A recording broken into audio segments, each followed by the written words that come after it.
Sabrinas Work and Travel in Süddeutschland.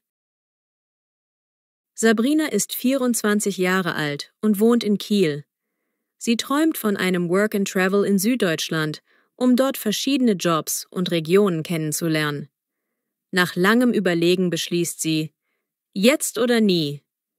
Ihr erster Halt ist eine kleine Pension im Schwarzwald. Sie hat dort für 4 Wochen eine Stelle als Servicekraft. Die Besitzerin, Frau Meier, empfängt sie herzlich und Sabrina ist gespannt auf die Gäste. Die Pension ist ein gemütliches Haus, umgeben von hohen Tannen und einer ruhigen Atmosphäre. Sabrina bezieht ein schlichtes Zimmer in der Pension. Frau Meier zeigt ihr die Küche, das Restaurant und die Reinigungsutensilien.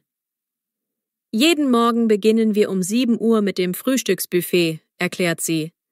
Am ersten Tag steht Sabrina nervös um 6 Uhr auf. Sie hilft beim Tischdecken und richtet das Buffet an. Mehrere Gäste kommen. Wanderer, Familien. Sabrina schenkt Kaffee ein, lächelt, wünscht einen guten Morgen. Sie fühlt sich schnell wohl. Natürlich läuft nicht alles perfekt. Einmal lässt sie eine Tasse fallen, ein andermal vergisst sie den Orangensaft nachzufüllen.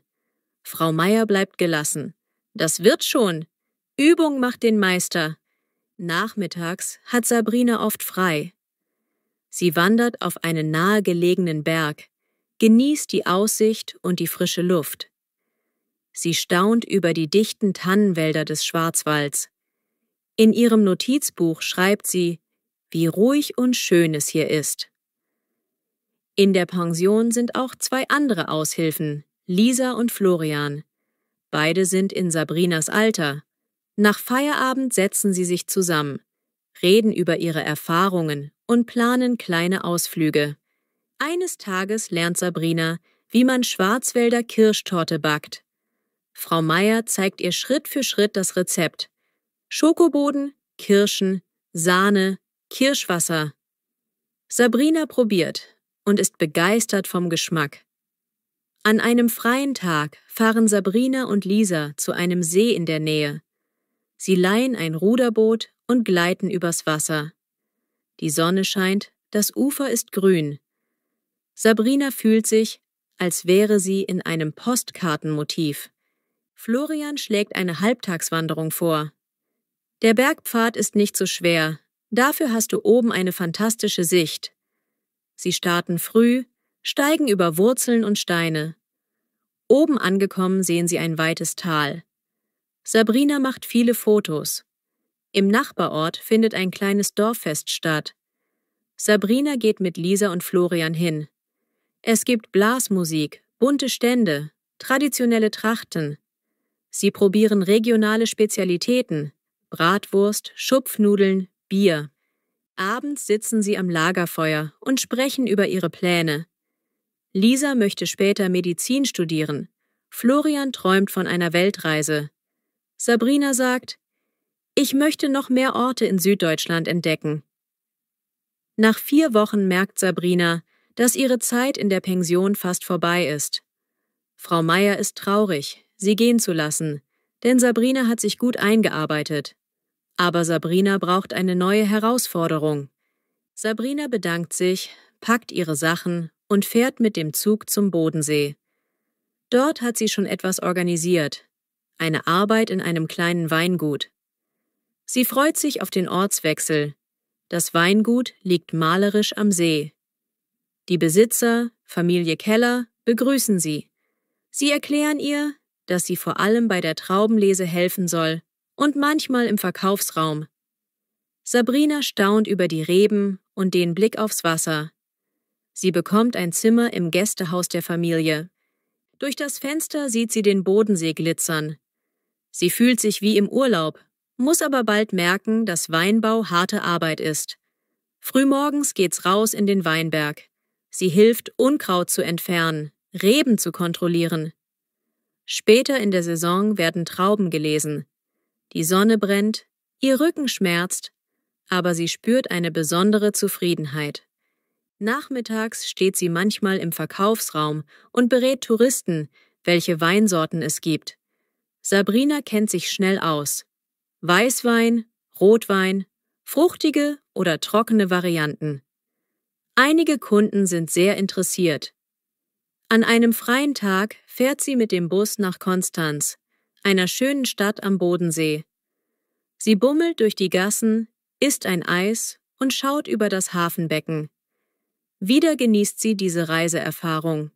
Abends sitzt sie mit Familie Keller auf der Terrasse, trinkt einen leichten Weißwein und sieht den Sonnenuntergang. Sie reden über die Weinlese, das Wetter und das Leben. Sabrina spürt echtes Glück. Dann beginnt die Hochsaison für die Traubenernte. Sie arbeiten mit vielen Erntehelfern.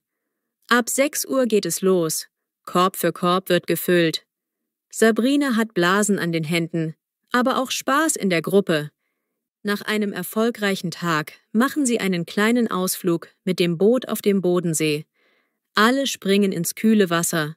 Sabrina lacht, während sie schwimmt und die Berge in der Ferne sieht. Eines Morgens stolpert Sabrina zwischen den Reben und verstaucht sich den Knöchel leicht. Familie Keller besteht darauf, dass sie zum Arzt geht. Zum Glück ist nichts gebrochen, nur eine leichte Bänderdehnung. Weil sie nicht so gut laufen kann, hilft sie im Weinkeller bei der Pressung der Trauben. Der Kellermeister erklärt ihr die Maschinen, die Gärung und den Reifeprozess. Sie riecht den intensiven Traubensaft und findet das alles sehr spannend. Sie schließt Freundschaft mit Lena, einer anderen Aushilfe. Lena ist ebenfalls auf Work and Travel. Sie tauschen sich über ihre Reisepläne aus. Vielleicht treffen sie sich später nochmal woanders? Zum Abschluss der Ernte gibt es ein Erntefest auf dem Weingut. Musik, gutes Essen, Weinproben. Sabrina tanzt mit den Helfern und spürt die Dankbarkeit, Teil dieses Teams zu sein. Nun ist wieder die Zeit des Abschieds gekommen. Die Familie Keller schenkt ihr zum Dank eine Flasche ihrer Lieblingsweinsorte. Sabrina packt ihren Koffer, ein bisschen traurig, aber motiviert für den nächsten Ort. Sie macht einen Zwischenstopp in Freiburg, einer lebendigen Stadt. Sie spaziert durch die Altstadt, bewundert das Münster und genießt einen Kaffee in der Fußgängerzone. Ein kurzer, aber schöner Aufenthalt. Ihre nächste Arbeitsstelle liegt in den Bayerischen Alpen, bei Garmisch-Partenkirchen. Dort möchte sie in einer Berghütte jobben. Sie nimmt den Zug und bewundert die immer höheren Berge. Oben wird sie von Sepp, dem Hüttenwirt, empfangen. Sie staunt über den Ausblick. Felsen, Täler, Wolken so nah. Sie soll beim Servieren helfen und manchmal in der Küche aushelfen. Das Hüttenleben ist rauer. Das Wetter kann schnell umschlagen. Manche Wanderer übernachten spontan. Sabrina hat viel zu tun. Decken verteilen, Getränke bringen, Fragen beantworten.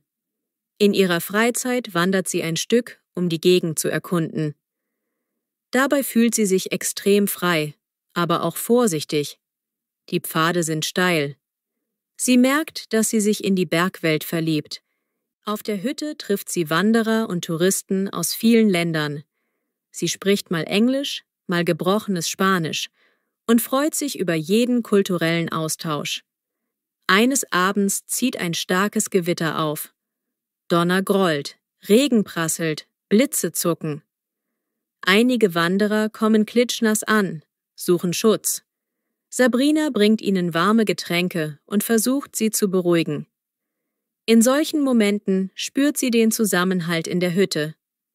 Alle helfen einander, teilen Jacken, trocknen Schuhe. Sepp meint, das sind die Berge, immer gut vorbereiten. An einem freien Tag wagt Sabrina eine kleine Bergtour mit Sepp. Er zeigt ihr einen sicheren Weg. Oben am Gipfelkreuz blickt sie hinab ins Tal. Ihr Herz klopft vor Glück und Ehrfurcht.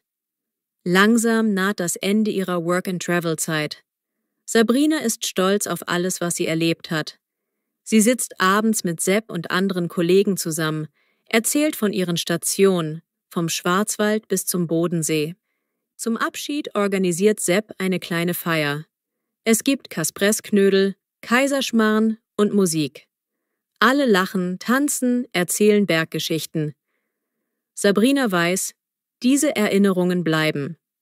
Sie dankt Sepp und den Bergleuten für die herzliche Aufnahme. Sie denkt an Frau Meier, Familie Keller, die Leute aus der Pension und dem Weingut. Jede Station hat sie bereichert und ihr Selbstvertrauen gegeben. Nun fährt sie zurück nach Kiel. Im Zug blickt sie auf die Fotos. Schwarzwald, Bodensee, Alpen. Sie hat so viel gelernt, körperlich und geistig.